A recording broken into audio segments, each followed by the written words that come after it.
morning students, welcome to your science class. Today we are going to read remaining portion of lesson number 5, good health.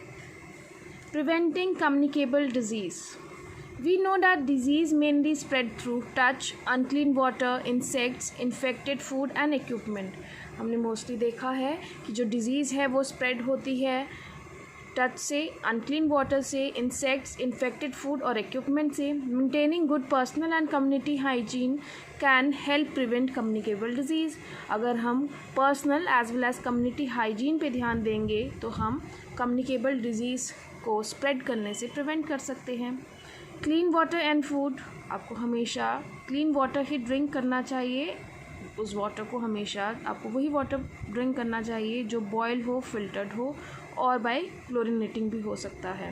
और जो food आप ईट करो वो हमेशा covered हो so that उसको कभी भी फ्लाइज पॉल्यूट ना कर सके. Good hygiene.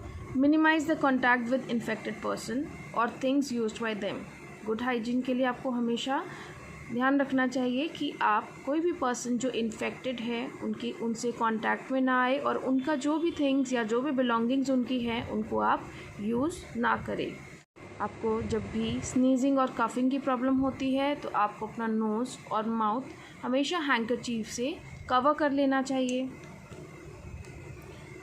After wash your hands. After that आपको अपने हैंड्स वॉश करने चाहिए बिफोर ईटिंग और टचिंग फूड. जब भी आप कोई फूड ईट करो या उसको टच करो आपको अपने हैंड प्रॉपर्ली वॉश करने चाहिए. Bath daily and wear clean clothes. और आपको डेली बाथ लेना चाहिए और क्लीन क्लोथ्स भी पहनने चाहिए. Prevent breeding of mosquitoes and flies. आपको हमेशा ध्यान रखना चाहिए कि मॉस्किटोज़ और फ्लाइज़ की ब्रीडिंग ना हो सके. हमें पता है कि मॉस्किटोज़ ब्रीड करते हैं स्टैगनेंट वाटर में, तो इसीलिए कभी भी हमें अलाउ नहीं करना चाहिए वाटर को कलेक्ट होने में, जैसे कि पॉट्स में, वेसल्स में, टायर्स, डिचेस, ड्रेन्स एक्सेट्रा में. और हमेशा अगर आप देखो कि ऐसा स्टिल वाटर है तो वहाँ पे आपको क्या करना चाहिए, केरोसिन ऑयल की फ्यू ड्रॉप्स डालनी चाहिए जिससे मॉस्किटोज़ को हम प्रिवेंट कर सकते हैं एग ले करने के लिए.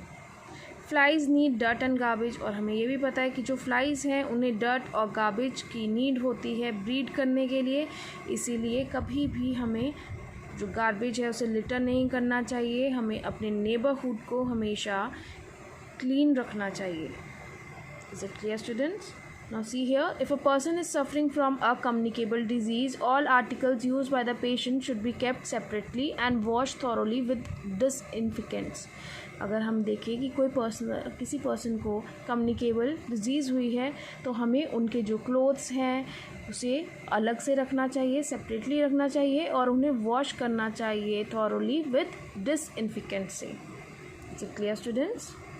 Vaccination helps in building immunity. Vaccination से हमारी इम्यूनिटी बिल्ड होती है. Regular vaccinations against disease like flu, meningitis, cholera, tuberculosis etcetera help in keeping us guarded against them.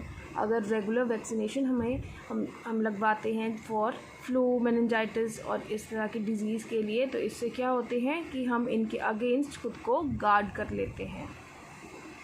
Now check point 2, match the following. AIDS through infected ऑक्यूमेंट्स. AIDS कैसे spread होता है? Through infected equipments. Flu कैसे spread होता है? Through direct contact and air. कि अगर आप पेशेंट के साथ डायरेक्ट कॉन्टैक्ट में आओगे या एयर उनके आसपास रहोगे तो एयर से भी हमें फ्लू हो जाता है. प्लेग कैसे होता है? Through animals. डायरिया किस तरह से होता है? Through contaminated food and water. अगर आप कंटामिनेटेड फूड या वाटर को कंज्यूम करते हो तो आपको डायरिया हो सकता है. Non communicable disease which cannot be spread from one person to another are called non communicable disease. जो डिजीज़ वन पर्सन से अनदर पर्सन में स्प्रेड नहीं हो सकता उन्हें नॉन कम्युनिकेबल डिजीज़ बोला जाता है. Some of the non communicable disease are cause due to deficiency of a particular nutrients. अगर हमारी बॉडी में कोई पर्टिकुलर न्यूट्रिएंट्स की डेफिशिएंसी हो जाए तो नॉन कम्युनिकेबल डिजीज़ भी हो सकता है. Deficiency disease, the lack of nutrients in the diet over a long period of time causes deficiency disease. अगर हमारी बॉडी में प्रॉपरली न्यूट्रिएंट्स नहीं जा रहे and for a long period of time, तो हमें डेफिशिएंसी डिजीज़ हो सकती है. Sometimes the body inability to absorb nutrients from the food also causes deficiency disease. और अगर कभी हमारी बॉडी में इनएबिलिटी है कि हम प्रॉपरली न्यूट्रिएंट्स को अब्जॉर्ब कर सके, तो इससे क्या होगा, हमें डेफिशिएंसी डिजीज़ हो सकती है. Some of the common deficiency disease are as follows. आपको कुछ कॉमन डेफिशिएंसी डिजीज़ दिए हुए हैं. अगर लैक ऑफ न्यूट्रिएंट है आप में, लाइक विटामिन ए की अगर डेफिशिएंसी है तो आपको नाइट ब्लाइंडनेस हो सकती है. विटामिन बी की डेफिशिएंसी है तो आपको बेरी हो सकती है. विटामिन सी की अगर आपको डेफिशिएंसी है तो स्कर्वी हो सकता है आपको. विटामिन डी की डेफिशिएंसी के कारण रिकेट्स हो सकता है. कैल्शियम की डेफिशिएंसी के कारण ऑस्टियोपोरोसिस हो सकती है. आयोडीन की डेफिशिएंसी के कारण गॉइट्रे हो सकता है. एंड आयरन की डेफिशिएंसी के कारण अनीमिया हो सकता है. और अगर आपको इन डेफिशिएंसियों को ओवरकम करना है तो आपको ये सोर्सेज यूज़ करने चाहिए. जैसे विटामिन ए हमें मिलता है green leafy vegetables, carrot, pumpkin etcetera से. विटामिन बी हमें sprout, cereal, unpolished rice and other food item से मिलता है. Vitamin C orange, lemon, tomato, आंवला, ये सभी विटामिन सी रिच्ड फ्रूट्स हैं तो आपको यहाँ से मिल सकता है. Then vitamin D vegetables, oils and fish oils, तो ये विटामिन डी का सोर्स है. अगर कैल्शियम की डेफिशिएंसी है तो आप egg, fish, meat, milk and milk products को ज़्यादा कंज्यूम कर सकते हो, जिससे इसकी डेफिशिएंसी को आप ओवरकम कर सको. आयोडीन को कैसे आप ओवरकम करोगे डेफिशिएंसी को? Iodise salt, sea food, fish, सी वीड को कंज्यूम करके. अगर आपको आयरन की कमी है तो आप उनको कैसे ओवरकम करोगे? By eating grapes, dates, banana, spinach, इन सभी चीज़ों को कंज्यूम करके. Okay students, now let us complete our book work. A part state true और false. Anemia makes you fit and active. जो अनीमिया है उससे आप फिट और एक्टिव बनते हो, this is false. Sunlight helps in making vitamin D with in our body. Sunlight से हमारी बॉडी में विटामिन डी बनती है, this is true. Carbohydrates are required by our body to grow. Carbohydrates हमारी body में required होती है grow करने के लिए, no, this is false. Fourth one, another name for communicable disease is deficiency disease. जो कम्युनिकेबल डिजीज़ का another name है that is deficiency disease, this is false. Fifth one, micro organisms are always bad for us. जो micro organisms हैं वो हमारे लिए हमेशा bad होती हैं, this is false.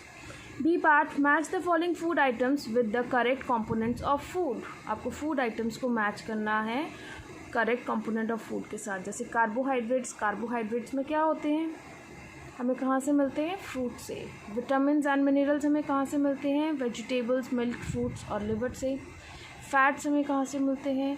Cream, ghee, butter and oil. और प्रोटीन्स आपको कहाँ से मिलते हैं? Egg yolk, dal, cheese and chicken. Now C part, fill in the blanks. Dash is an iodine deficiency disease. Iodine deficiency disease के बारे में आपको बताना है, that is Gautre. Second one, malaria is caused by dash. Malaria किस reason से हो जाता है हमें? मॉस्किटो के कारण. Third one, dash is a non communicable disease. कौन सी नॉन कम्युनिकेबल डिजीज़ है? Diabetes. Fourth one, apart from exercise our body also needs sufficient dash and dash for its proper functioning. कि एक्सरसाइज के अलावा हमारी body को sufficient किस चीज़ की नीड होती है ताकि वो प्रॉपर फंक्शनिंग करे? रेस्ट एंड स्लीप की.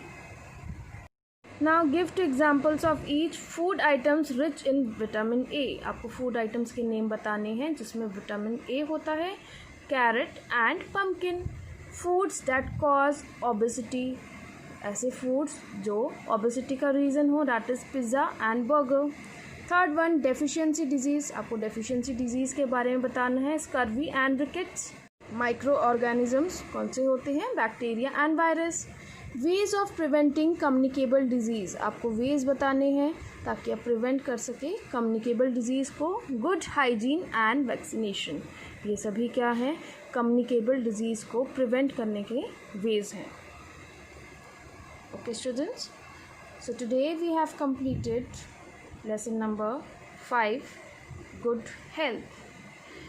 Learn book work as well as question answers of this chapter. Thank you and goodbye.